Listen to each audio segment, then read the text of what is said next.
Welcome to the small scape today. I'm actually on the stairs leading into the fish room down the basement. The Nano Nook is right around the corner, and I was actually planning on doing a nano tour of all of my tanks. However, I actually owe you two aquascapes first. The first one that I am going to be showing you today is one that I needed to do. I really wanted to redo my little yellow shrimp tank.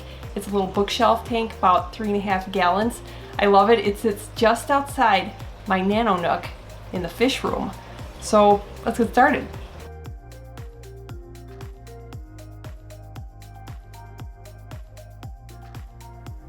Okay, time to give this 3.5, I believe it's a 3.5 bookshelf tank. It's been in my outside of my Nano Nook for quite some time. I like to switch it up every so often. I use the same substrate, which is topfin black sand, and also added some more because I did want a slope going towards the top and to the left. And I used just a few pieces of Cerise stone. This front one is one of my favorites. I've had this little pile of these specific rocks just sitting around. I really wanted to use them in a smaller scape so you can really appreciate the detail. And then I also absolutely had to use a couple of these river rocks that I've also had my eye on the floor. And you'll see in a little while why specifically I wanted to use river rocks as well.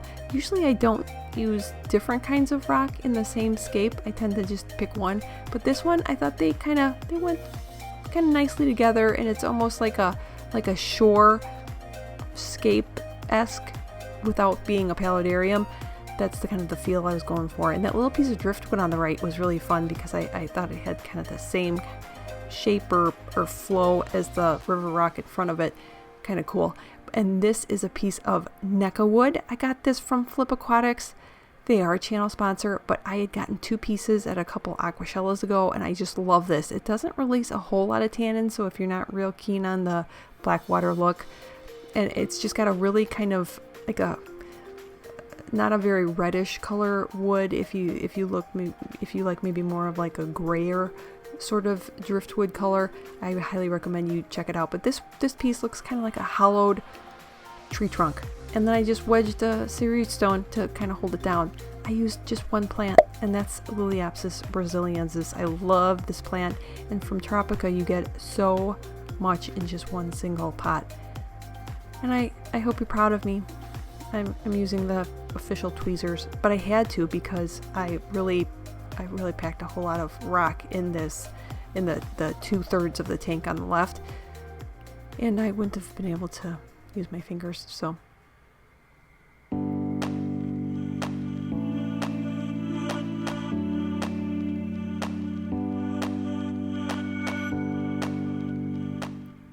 I love this plant, especially for nano tanks, even small, super small nano tanks, because you can use it depending on the size of the tank and the scape that you're looking for. You can use it in the foreground, midground, or in the background. It just has so many uses, and I just love the little fine texture.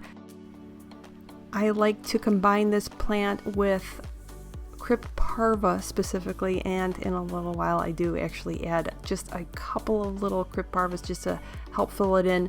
But I didn't go for a whole lot of variety. I really just wanted to pick one single plant. You'll probably see me doing that in a few more scapes coming up, just to keep it very, very simple. And yeah, just really keep it simple. And I just love this plant, so I just want to appreciate it. It will grow in, and you know what? In a little while too, I believe I add another plant. We'll see if you can spot it and let me know which one I added.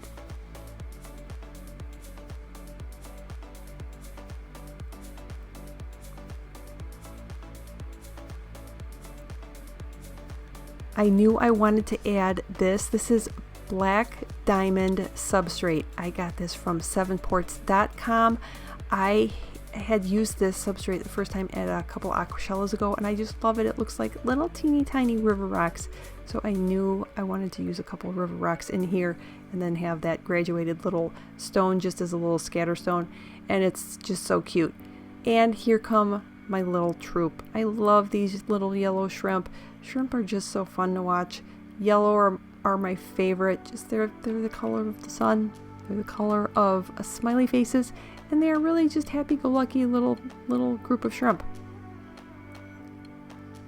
If you are familiar with past scapes that I've done in this specific 3.5 gallon, then you know that I have previously kept these shrimp with my favorite, probably my all-time favorite, super tiny fish, and that would be the Hedrina formosa.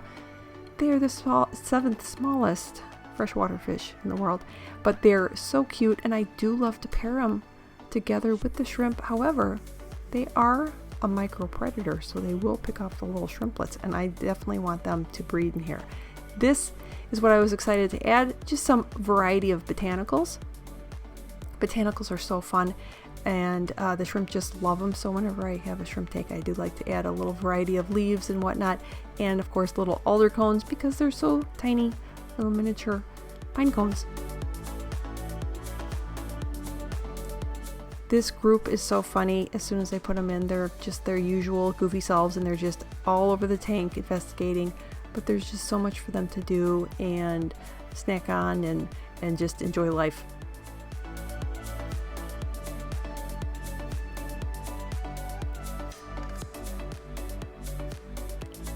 Now this scape was kind of inspired, I just really wanted to do kind of like a shoreline scape, and this one would work equally as well in a paludarium. I was really tempted to leave this particular, I don't know, piece of driftwood that looks like that hollowed out tree trunk kind of going onto the shore. I was thinking to leave it for a paludarium I have coming up in a very cute little tank, but I decided to go with something else. So I figured, you know what, I'll just do it in my 3.5 gallon and just not have any kind of dry shore. That'll work too. But just so you know, the Liliopsis brasiliens, this does work out great as an immersed plant, and I do have that outside in my pond, and it looks so cute.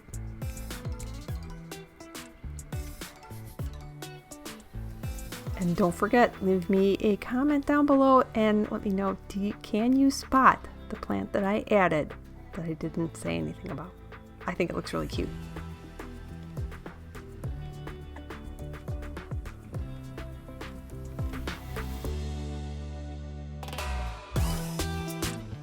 So I hope you enjoyed the video. I really like how it turned out, especially changing the scale. Scale can be really fun to play with, especially when you have little tiny shrimp. Now I think that this scale is appropriate for the size tank, and also just makes the shrimp look even tinier. Hopefully I'll get some breeding, keep you posted, and then next week I should have the scape for a larger bookshelf tank. I'm really excited because that's going to be a little different. I don't know if everybody's going to like it, but I think I'm going to have some fun with it. See you then.